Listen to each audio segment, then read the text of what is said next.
Mihael Bučar, častni občan občine Šentjur, je upokojeni dolgoletni šef šentjurske železniške postaje in ustanovitelj muzeja Južne železnice Šentjur, kjer je zbral skoraj 4000 avtentičnih eksponatov. Tudi po upokojitvi ostaja aktiven pri ohranjanju železniške dediščine in zgodb železničarjev. V seriji filmov Zgodbe naših ljudi predstavljamo krajane, ki s svojim predanim delom, znanjem in kreativnostjo zaznamuje življenje v skupnosti in skrbijo za prepoznavnost Šentjurja. Dobrodošli med Šentjurčani.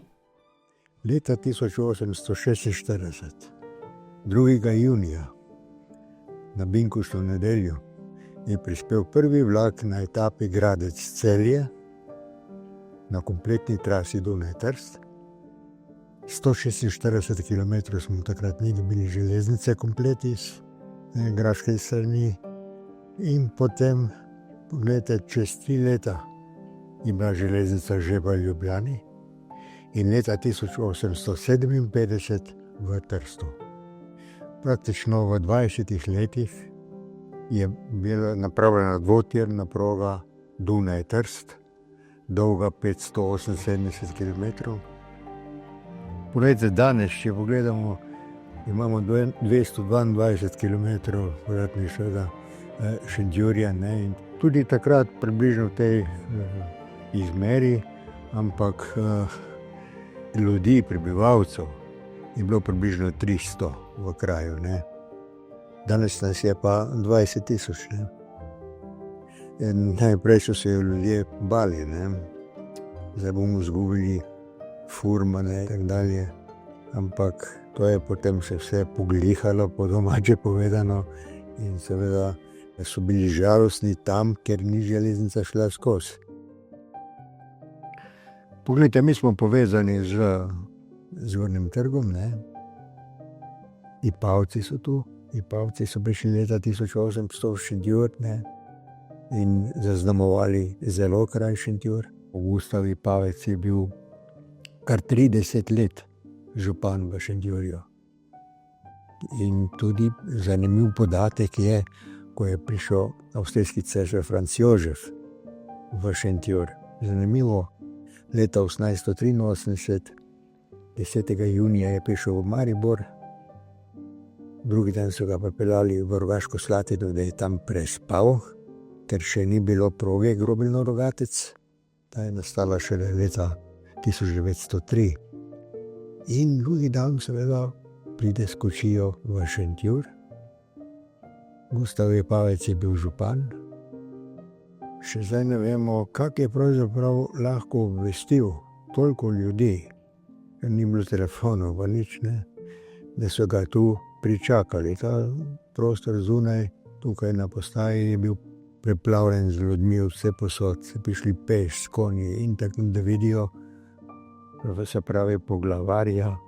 Namreč, gledajte, on je bil le poglavar 50-milijonske družbe, nacije, kar 14 narodov, ne. Vsak je hotel videti, nekdo nas pač pravzaprav vodi in tako naprej. Župan, kljub temu, da je bila uradna nemščina, pa je ga pozdravil slovensko in v slovenščini napravil tudi govor. In na koncu so mu zapeli tisto znamenito pesem, katerega avtor glasbenega dela je bil Ipavec, se pravi Slovenec sem.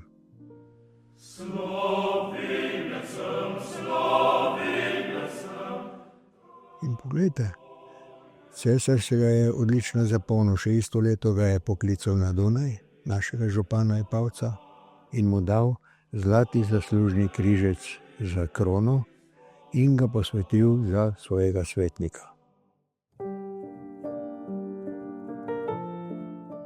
V osnovno šolo sem hodil v Kompole nad Štorami, najprej, potem v Štore, na železniške postaje in pa potem v Šentjur. Sem kar 3 osnovne šole obiskoval. Zanimivo, kaj se je naredilo v 4. razredu. Nadučitelj takratni v Kompolah med Štorami nam je razlagal, kako izgleda telefon, koliko delov ima in tako naprej. Ampak ni ga imela šola, da bi ga nam pokazal.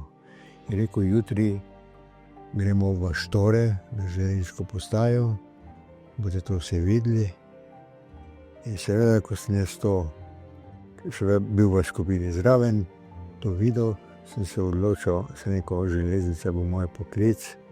Namreč prvotno je bilo mišljeno, moje mišljenje, da bom šel v cerkev, se pravi v Maribor, Škofijsko gimnazijo in tako naprej. Ampak pogledajte, potem se je pa to obrnilo pravzaprav. Sem zaradi tistega izleta v Štore na železniško postajo, takrat je bilo še to vse klasično, veste. Danes vidite, ni nobenega več tam, in modernizacija je napravila svoje in tako dalje. Potem pa Šentjur, se pravi, prosto delovno mesto je bilo. 4 smo se prijavili. Zanimivo bom povedal tudi, kaj se je napravilo. Gledali so, kdo je član Zveze komunistov. In seveda, ko smo me poklicali v Maribor, takratni vodja kadrovskega sektorja, je rekel, kar napiši, bomo že mi uredili. Ti bo šel v Šentjur. In tako je to bilo. Tako da sem potem to iz teh železniških postaj, iz teh skladišč in tako naprej, kar selil sem v Šentjur.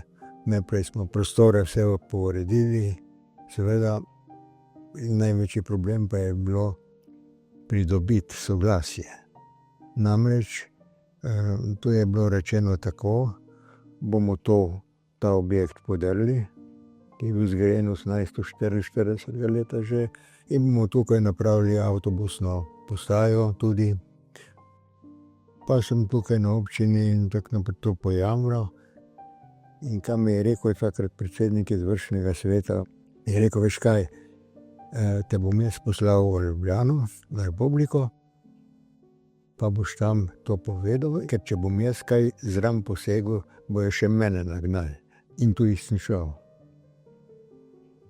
Zanimivo, čez en teden je prišla skupina sem iz Ljubljane, prinesli eno veliko torbo dokumentacije, vse to pregledali, me poslušali, kaj bi jaz rad napravil z teh stvari, z teh objektov, in sem dobil zeleno luč in stvar je bila rešena.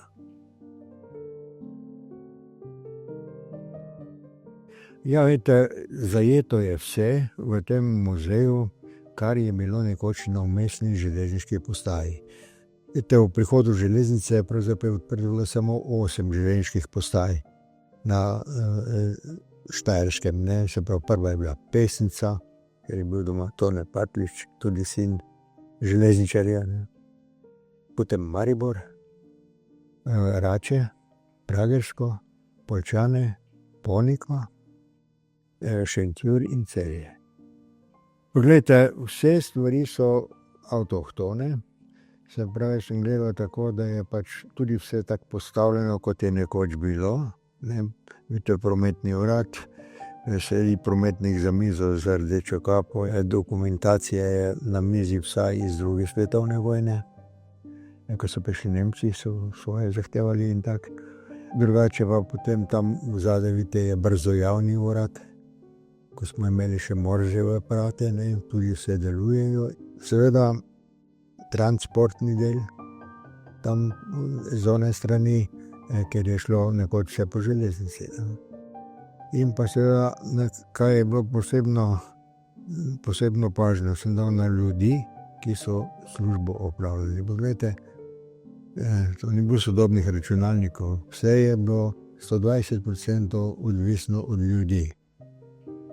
Vidite, mladina sploh jih zanima to, kak je pravzaprav to bilo vodeno, in danes se vidite, ni nobenega nikjer več, vse to dela avtomatika in tako naprej.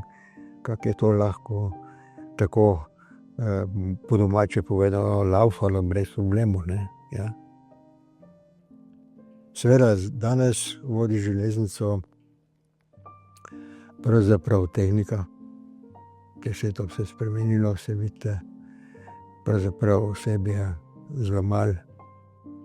Ampak železnica je bila in bo ostala, sigurno.